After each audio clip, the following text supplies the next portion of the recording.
Shalom, Bapak, Ibu, dan saudara-saudari yang saya kasihi dalam Yesus Kristus. Sebelum kita mendengarkan firman Tuhan kita pada pagi ini, marilah kita berdoa. Kasih karunia dan damai sejahtera dari Allah Bapa dan dari anaknya Tuhan Yesus Kristus kiranya menyertai kamu. Amin.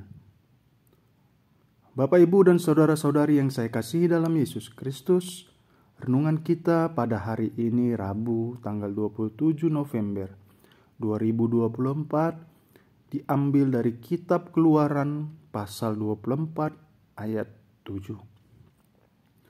Beginilah firman Tuhan. Diambilnyalah kitab perjanjian itu, lalu dibacakannya dengan didengar oleh bangsa itu. Dan mereka berkata, segala firman Tuhan akan kami lakukan dan akan kami dengarkan.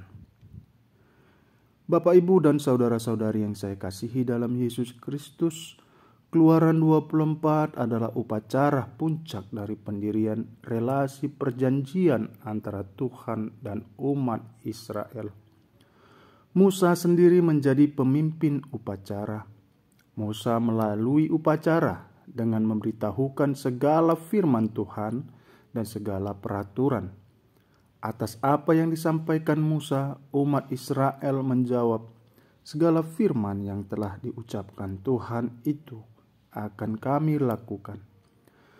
Jawaban ini merupakan ungkapan komitmen bangsa Israel kepada Tuhan, dan ini dibutuhkan untuk melanjutkan upacara pengikatan, karena jika umat Israel tidak merespon positif, maka pengikatan perjanjian tidak bisa diteruskan.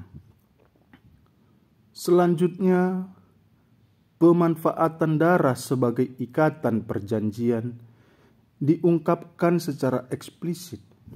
Di sini Musa menyiramkan darah kurban kepada mezbah dan kepada umat Israel. Apa makna tindakan Musa ini? Penggunaan darah dalam tradisi Israel dan bangsa sekitarnya lebih bernuansa tentang hidup. Mencabut atau memutus darah dari diri seseorang berarti kematian. Dicurahkannya darah atas mezbah dan umat Israel menandakan sebuah ikatan darah antara Tuhan dan umat Israel. Dengan demikian, Israel diperkenankan oleh Tuhan untuk menjadi saudara-saudaranya. Umat Israel menjadi keluarga kandung Tuhan. Ikatan darah juga menjadi simbol persatuan hidup antara Tuhan dan umat Israel. Oleh karena itu, ketika Israel memutuskan untuk terikat darah dengan Tuhan, mereka harus setia selamanya. Sebab memutuskannya sama saja dengan mati. Ikatan darah itu berdasarkan segala firman Tuhan. Ini berarti bahwa yang menjadi dasar ikatan itu tetap eksis adalah Israel menjalankan atau mentaati apa yang difirmankan Tuhan, sebagaimana yang mereka serukan di ayat 7. Segala firman Tuhan akan kami lakukan dan kami dengarkan. Ikatan Tuhan dengan Israel hilang bila secara definitif Israel memilih untuk berpaling dari Tuhan. Bapak, Ibu, dan saudara-saudari yang saya kasihi di dalam Yesus Kristus, penyelamatan Allah atas umatnya digenapi lewat pengorbanan Yesus.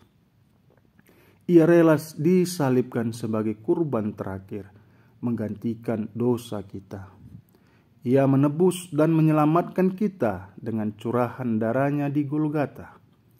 Allah menjanjikan bahwa setiap orang yang percaya kepadanya tidak akan binasa, melainkan beroleh hidup yang kekal. Ikatan perjanjian dimateraikan antara kita dengan Tuhan adalah darah Yesus.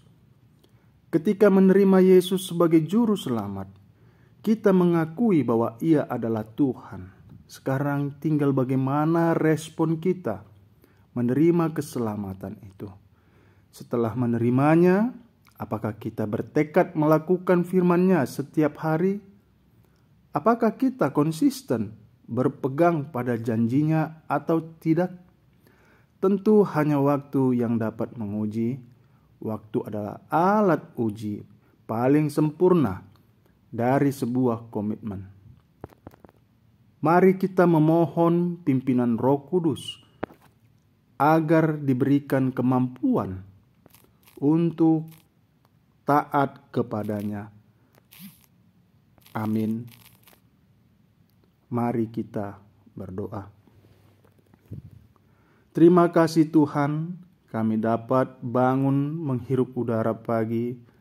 Perlindungan dan pemeliharaan-Mu terus kami rasakan di setiap nafas kehidupan kami.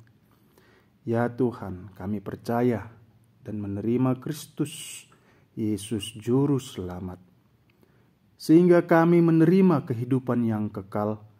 Ajari kami dengan firman-Mu, agar kami teguh dengan melakukan perbuatan yang benar dan setia dan berpegang kepada janji-Mu. Amin.